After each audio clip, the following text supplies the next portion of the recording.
পালা কমে একদিন পর পর। ওসমান রাদিয়াল্লাহু আনহু এই শর্তে 12,000 দিরহাম রৌপ্য মুদ্রা দিয়ে সেই সময়ে কিনে নিয়ে তার যেদিন পালা পানি সম্পূর্ণ ফ্রি করে দিলেন। তো মানুষ কি করত, 2 দিনের পানি ধরে নিত, যাতে পরের দিন আর কুয়ার মালিকের কাছ থেকে পানি কিনে নিতে না হয়। এবার ওর কুয়ার পানি আর বিক্রি হয় না। তখন বলে ওসমান আফসাদতা আলাইয়া রাকিয়াতি ইয়ানি বিরি, ওসমান তুমি তো আমার কুয়াকে, আমার ব্যবসা লালবাতি জ্বালিয়ে দিলে, কুয়াটাকে ধ্বংস করে দিলে। তখন প্রস্তাব করেন বাকিটুকু বিক্রি করে দিতে। পরে আরো বাকি অর্ধেকও 8,000 রৌপ্য মুদ্রা দিয়ে বিক্রি করে দিল, প্রায় 20,000 দিরহাম। এখানে ইখতিলাফ আসছে পরিমাণ নিয়ে, টাকার পরিমাণ নিয়ে।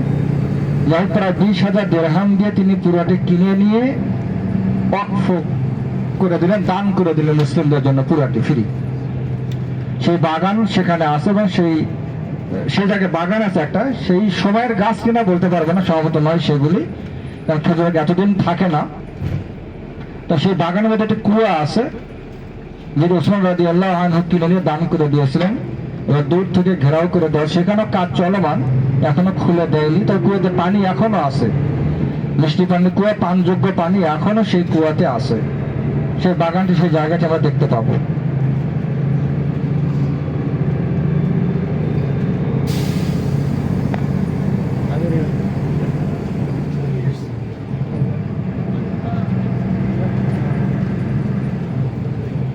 এই যে বাম পাশে যে বাগান দেখতে পাচ্ছেন, প্রাচীরদের ঘেরাও করে দেওয়া আছে কাঁটা তার দিয়ে, এটাই সেই বীর ওসমান বলা হয়। ওসমান রাদিয়াল্লাহু আনহুর খেজুর বাগান বা তার সেই কুয়া, এই জায়গাটি তিনি কিনে নিয়ে ওয়াকফ করে দিয়েছেন, দান করে দিয়েছেন। এই বাগানের মধ্যে সেই কুয়াটি এখনো আছে, একটু ওই সাইডে আছে, সেখানে কাজ চলমান।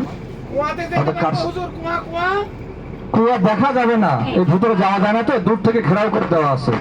এই বাগানটার মধ্যে সেই কুয়াটি আর কি। আর এই এলাকাকে নামকরণ করা হয়েছে হাইয়ু বীর ওসমান, বীর ওসমান এলাকা।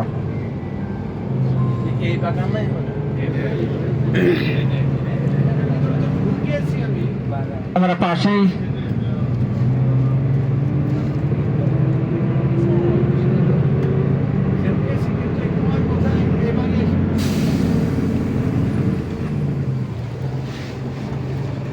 পাশে খেজুর বাগান, মরুর বুকে আল্লাহ প্রদত্ত নিয়ামত খেজুর, মিষ্টি একটি ফল। একেবারে ছোট থেকে খেজুর ধরা শুরু হয়, খেজুরের ফুল এখন গাছে আসতেছে। বছরে একবারই খেজুর ধরে, আমাদের দেশের মতোই। একটি ভালো ফলবান খেজুর গাছে 10টি, 15টি, 20টি পর্যন্ত বাঁধা হয়। একটি করে বাঁধাতে 10 কেজি, 15 কেজি, 20 কেজি পর্যন্ত খেজুর হয়, মানে কয়েক মন খেজুর হয় একটি ভালো ফলবান খেজুর গাছে। অনেক প্রকার খেজুর, তার মধ্যে হাদিসে যেটা আসছে আজওয়া খেজুর। কয়েকটা হাদিস বর্ণিত হয়েছে। একটা হাদিসে রাসূল সাল্লাল্লাহু আলাইহি ওয়াসাল্লাম বলেছেন, মান তাসাব্বাহা বিসাবঈ তামারাতিন আজওয়া, যদি কোনো ব্যক্তি সকালবেলা 7টি আজওয়া খেজুর খায়, লাম ইয়াদুরহু যালিকা লিয়াউমি সুম্মুন, তাহলে ওই দিন পৃথিবীর কোনো বিষক্রিয়া তার কোনো ক্ষতি করতে পারবে না। সুবহানাল্লাহ। ওয়ালা ইয়াদুরহু সিহরুন, পৃথিবীর কোনো জাদু টোনা তার কোনো ক্ষতি করতে পারবে না। এটা আজওয়া খেজুর সম্পর্কে আসছে, ঔষধি খেজুর। সেই হাদিসে রাসূল সাল্লাল্লাহু আলাইহি ওয়াসাল্লাম বলেছেন। আরেকটি হাদিসে রাসূল সাল্লাল্লাহু আলাইহি ওয়াসাল্লাম বলেছেন, আল আজওয়াতু মিনাল জান্নাহ, আজওয়া খেজুরটি জান্নাতি খেজুর। দুনিয়াতে অনেক নিয়ামত আছে যেগুলি জান্নাতেও থাকবে, নামে বা রঙে মিল হবে, কিন্তু সাথে জান্নাতের নিয়ামতগুলি অতুলনীয়।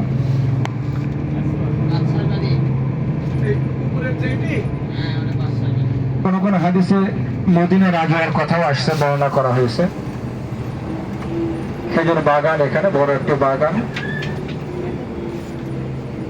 এখানে অল্প সময় নেবেন আপনারা, যদি ওখানে খেজুর বিক্রি, যদি আপনাদের পছন্দ হয়, মনোনীত হয়, মনোপুত হয়, নিতে পারবেন।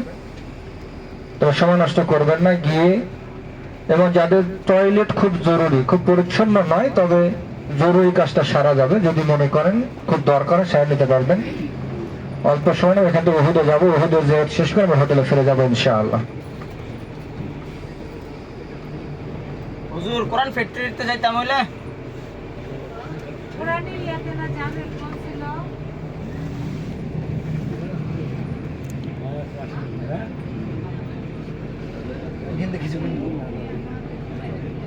আতিক ভাই না কোরআন প্রেসে কথা বলছিল?